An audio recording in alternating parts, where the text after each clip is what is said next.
müasirliklə klassikanın birləşdiyi, zəngin repertuarı ilə seçilən Azərbaycan Dövlət Akademik Musiqili Teatrından salamlayıram.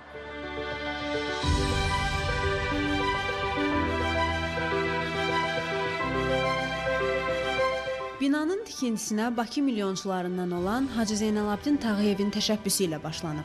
Tağıyev binanı sahibi olduğu taxıl anbarının üzərində inşa etdirib. Burada bir neçə dəfə yanğın baş versə də bina yenidən bərpa olunur. Şəhər sakinləri əvvəllər binanı Tağıyevin teatrı və ya şəhər teatrı kimi adlandırırdılar. Bakıda yaranmış ilk teatr binası məhz bura hesab olunurdu. Bu binanın tikintisinə iki memar cəlb olunmuşdu. Onlar Xristian Vasilyev və Ferdinand Nemkul idi.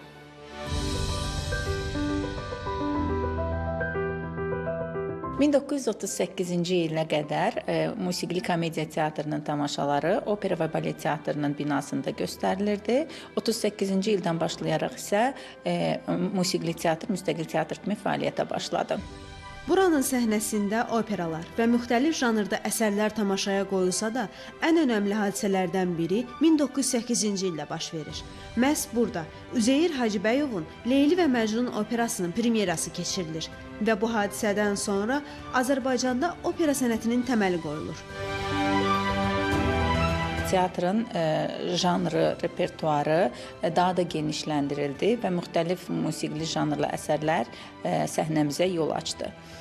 Bilirsiniz ki, musiqili teatrın tarixində heç vaxtı opera tamaşası göstərilməmişdi.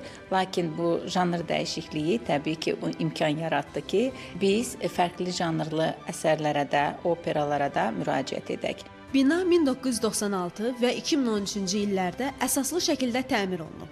2019-cu ildə Azərbaycan Respublikasının prezidenti İlham Əliyevin imzaladığı sərəncama əsasən Azərbaycan Dövlət Musiqili Teatrına akademik status verilib. Bir əsrdən çoxdur ki, fəaliyyətini davam etdirən bu məkan təkcə teatr və səhnədən ibarət deyil, həm də keçmişlə gələcək arasındakı canlı körpüdür.